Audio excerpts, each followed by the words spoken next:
कैसे हैं आप सभी? उम्मीद है कि सभी बहुत ही अच्छे होंगे। आज हम शुरू करते हैं उपसर्ग। उपसर्ग और प्रत्यय तो सभी पढ़ते हैं, है ना? तो पढ़ने में तो बहुत ही आसान लगते हैं, इजी लगता है, लेकिन समझ में भी नहीं आते। जब करने बैठते हैं उनको तो कंफ्यूज हो जाते हैं। तो आइए उपसर्ग से शुरू करते हैं। वर्णों के मेल से बनने वाले जो सार्थक या वर्णों के समूह को हम शब्द कहते हैं, है ना? ये सबको पता है कि जब हम वर्णों को मिलाते हैं तो उनसे शब्दों का निर्माण होता है। राइट? वर्ण क्या होते हैं? जिसमें आपके स्वर और व्यंजन आते हैं, जैसे आ, प, च, स, ल, र, म, ढ आदि।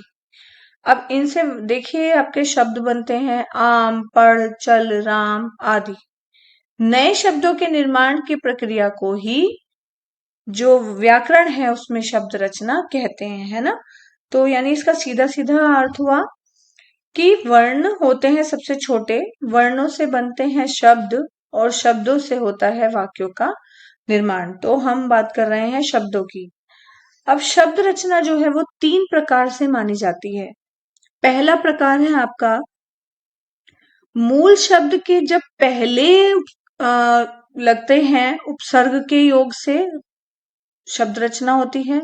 मूल शब्द के बाद में लगने से रचना होती है शब्दों की, या 2 भिन्न भिन्न सार्थक शब्दों के योग से होती है।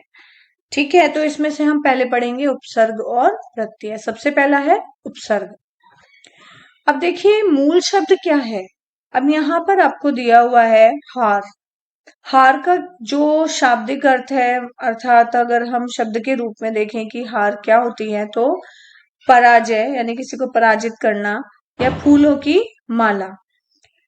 किंतु यदि हम हार से पहले आ, प्र या वी लगा दें तो ये क्या क्या बन जाएगा? अगर हमने आ लगाया तो बन गया आहार, यानी कि इसका मतलब बदल गया भोजन। प्र लगाया तो बन गया प्रहार, फिर अर्थ बदल गया, मतलब किसी पर प्रहार करना, चोट देना। हार के पहले हमने वी लगाया, यानी विहार, मतलब घूमना। तो अब इन तीनों में ही देखिए कि जब मैंने आ, प्र और वी, इन तीनों उपसर्गों का, क्योंकि ये पूरे पूरे शब्द नहीं होते, राइट? तो उपसर्ग का जब प्रयोग किया मैंने किसके साथ? मूल शब्द के साथ। अब मूल शब्द क्या था? मुख्य जो आपका शब्द है वो है हार। इसके साथ जैसे मैंने प्रयोग किया तो उत्तर क्या मिला? 3 अलग अलग उत्तर मिले। और क्या उनका अर्थ बदला? जी हाँ, उनका अर्थ भी बदल गया। जैसे हार शब्द का अर्थ क्या था? पराजय, या फिर फूलों की माला।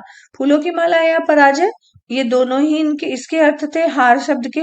लेकिन जैसे ही इसमें उपसर्ग को लगाया गया तो इसके अलग अलग अर्थ निकल गए। जो जो उपसर्ग इसके साथ लगता रहा इसका अर्थ उसी के हिसाब से बदलता रहा। जैसे अगर आ लगाया तो भोजन, आहार, भोजन, प्रहार, चोट, विहार, घूमना। तो आपको समझ में आया उपसर्ग क्या होते हैं? उपसर्ग आपके किसी भी मूल शब्द के पहले वो शब्दांश, यानी शब्द का अंश, क्योंकि ये पूरे शब्द नहीं होते। आप देखेंगे, यहाँ देखिए, आ ये पूरा शब्द नहीं है, प्र ये पूरा शब्द नहीं है, वी ये पूरा शब्द नहीं है। तो यानी इन्हें कहेंगे शब्दांश, यानी शब्दों के हिस्से या छोटे से अंश।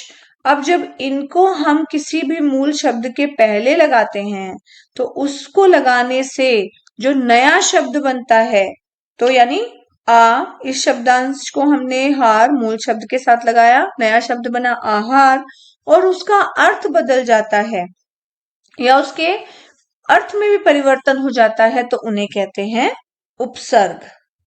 ठीक है, तो यहां तक आपको शायद समझ में आ गया होगा। अब उपसर्ग का शाब्दिक अर्थ देखते हैं। उप का मतलब होता है पास, सर्ग का मतलब होता है सृष्टि या उसका निर्माण करना, निर्माण कार्य। अर्थात शब्द के पास पहुंचकर उनमें नए अर्थ की सृष्टि यानी बनाना, नए अर्थ का निर्माण करना ही उपसर्ग कहलाता है। अब उपसर्ग की परिभाषा क्या होती है? जो शब्दांश किसी शब्द के या मूल शब्द के पहले लगकर नए शब्द का निर्माण करते हैं वे उपसर्ग कहलाते हैं। जैसे उदाहरण आपको दिया हुआ है, बल एक शब्द था जिसके आगे हमने पहले क्या लगाया? निर लगा दिया। उसके पहले हमने निर लगा दिया तो हमारा नया शब्द बन गया निर्बल अर्थात कमजोर। पथ एक शब्द है, इसके पहले हमने सु लगा दिया तो यानी सुपथ। अब इसके मुख्य बिंदुओं की ओर ध्यान देते हैं, ये क्या है? पहला, यह किसी शब्द के साथ लगकर नया शब्द बनाते हैं, यानी शब्द के पहले लगेंगे, ये बात हमें याद रखनी है। और दूसरा क्या है? उपसर्ग लगने के बाद जो वो नया शब्द बनता है उसका अर्थ बदल जाता है। जैसे हमने अभी ऊपर उदाहरण में देखा था, हार शब्द का अर्थ अलग अलग उपसर्ग के साथ अलग अलग हो गया। जैसे ही हार शब्द यानी मूल शब्द को अलग अलग उपसर्ग के साथ प्रयोग किया गया तो उसका अर्थ भी बदल गया। राइट? मेरे हिसाब से आपको ये समझ में आ रहा है। अब उपसर्ग की विशेषताएं देखते हैं क्या होती हैं। उपसर्ग की 3 गतियां या विशेषताएं होती हैं। शब्द के अर्थ में नई विशेषता लाना, जैसे बल, प्र उसमें उपसर्ग लगाया प्रबल, शासन अनुशासन अनु लगाकर। शब्द के अर्थ को उलट देना यानी बदल देना, ये शब्दों के अर्थ को बदल देते हैं। जैसे सत्य, सत्य मतलब सच बोलना। अब इसके सामने इसके पहले हमने अ उपसर्ग लगाया तो क्या बन गया? असत्य। असत्य तो बिल्कुल ही ऑपोजिट हो गया, यानी कि झूठ बोलना। यश, यश का मतलब है कीर्ति, प्रसिद्धि, आपका सम्मान, लेकिन हमने इसके पहले लगा दिया अप तो आपका शब्द बन गया है अपयश, यानी कि सम्मान ना होना, है ना? जहां पे सम्मान ना मिलता हो, अपयश यानी बुराई मिलना।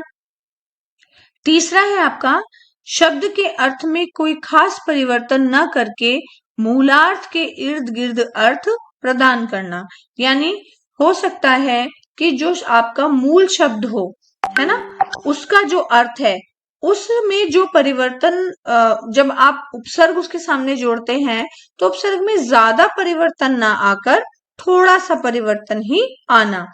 जैसे शुद्ध एक शब्द है आपका तो इसके पहले हमने लगाया वी यानी विशुद्ध। अब विशुद्ध मतलब जो कि शुद्ध नहीं है। भ्रमण, परिभ्रमण, ठीक है?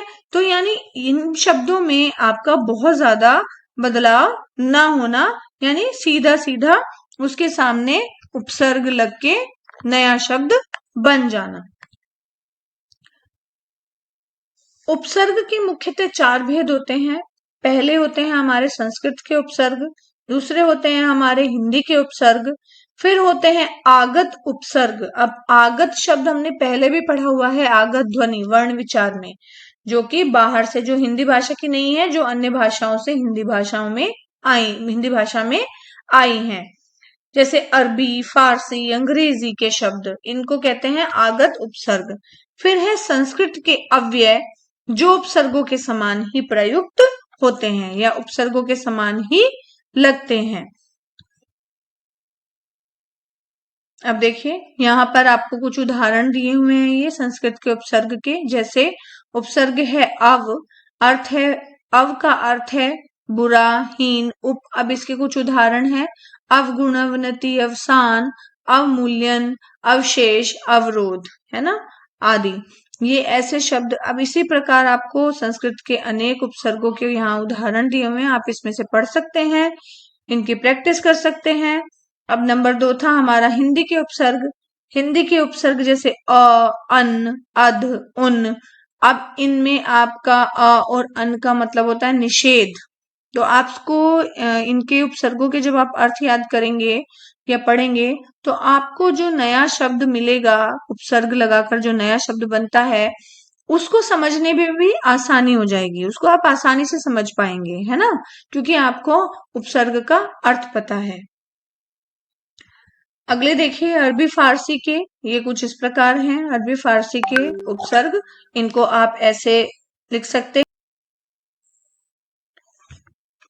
ये नंबर 4 देखिए, यहाँ पर अंग्रेजी के उपसर्ग आपको इस प्रकार दिए हुए हैं, जैसे सब मतलब अधीन, नीचे, डिप्टी मतलब सहायक, वाइस सहायक, जनरल प्रधान, चीफ प्रमुख, हेड मुख्य, है ना। ये सारे शब्द हम हिंदी में प्रयोग करते हैं ना। डिप्टी कलेक्टर, डिप्टी मजिस्ट्रेट, है ना, viceroy, vice chancellor, general manager. तो इन सब के अपने अर्थ हैं।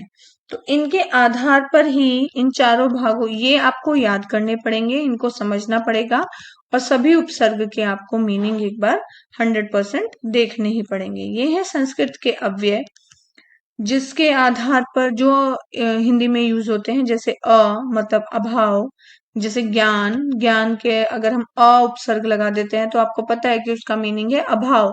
तो अज्ञान यानी बिना ज्ञान के, है ना। तो आप इनके अर्थ भी, शब्दों के अर्थ भी आसानी से पता लगा सकते हैं। आपको अब जो उपसर्ग हैं उनके अर्थों के बारे में पता होना जरूरी है। धन्यवाद।